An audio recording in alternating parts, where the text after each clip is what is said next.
കുടിക്ക്.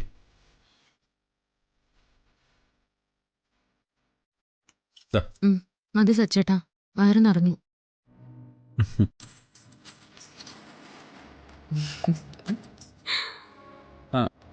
അല്ല, മുഖത്തെന്താ വല്ലാത്തൊരു ചിരി?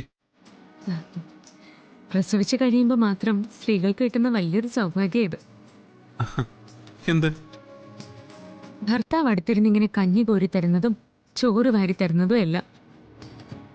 പ്രസവിച്ച് കിടക്കുമ്പോൾ മാത്രമല്ല, അല്ലാത്ത സമയത്തും ഇങ്ങനെയൊക്കെ ചെയ്യുന്നതിൽ എനിക്ക് സന്തോഷമേ ഉള്ളൂ.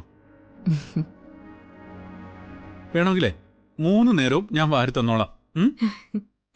അയ്യടാ, ഒരു മിടുക്കം വന്നേക്കുന്നു. എന്നിട്ട് വേണം എല്ലാവരുടെ മുമ്പിൽ ഞാൻ നാണം കെടാൻ, അല്ലേ? അനിയത്തിമാരും നാത്തൂനും എല്ലാരും രഹസ്യമായിട്ട് പറയും, ഇപ്പൊ 3 നേരവും അർച്ചനടുത്തേക്ക് സച്ചേട്ടൻ വാരി കൊടുത്താലേ ആഹാരം കഴിക്കൂന്ന്. വേണ്ട, ഞാൻ തന്നെ കഴിച്ചോളാം. ആര് കുറ്റം പറഞ്ഞാലും നമ്മളതൊന്നും മൈൻഡ് ചെയ്യേണ്ട ഒരു കാര്യവുമില്ല. ഭാര്യയ്ക്കും മക്കൾക്കും എല്ലാം വാരിക്കൊടുക്കാനും അവരെ ഉറക്കാനും ഒക്കെ ഏതൊരു ഭർത്താവിനും അച്ഛനും അവകാശമുണ്ട്.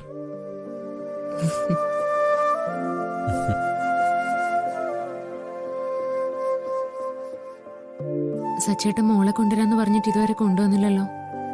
അവളെ ഒന്ന് കണ്ടിട്ട് എത്ര ദിവസമായി? താൻ മോളുടെ കാര്യത്തിൽ ടെൻഷൻ ആവണ്ട. അവളുടെ പെറ്റമ്മയുടെ കയ്യിൽ തന്നെയല്ലേ ഇരിക്കുന്നത്. പിന്നെ നമ്മൾ എന്തിനാ പേടിക്കുന്നത്?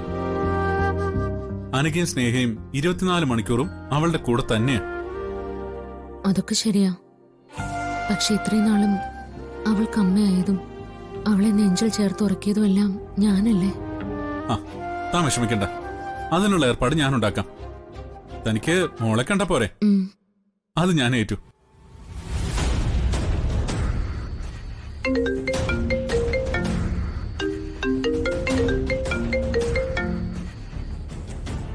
ആ, ഹലോ സന്ധ്യച്ചി. സച്ചി പറഞ്ഞ ആ പേഷ്യന്റിനെ ഞാൻ കണ്ടെത്തി. വാർഡ് നമ്പർ 5 വരൂ, ഞാൻ കാണിച്ചു തരാം. ശരി സന്ധ്യച്ചി. ശരി.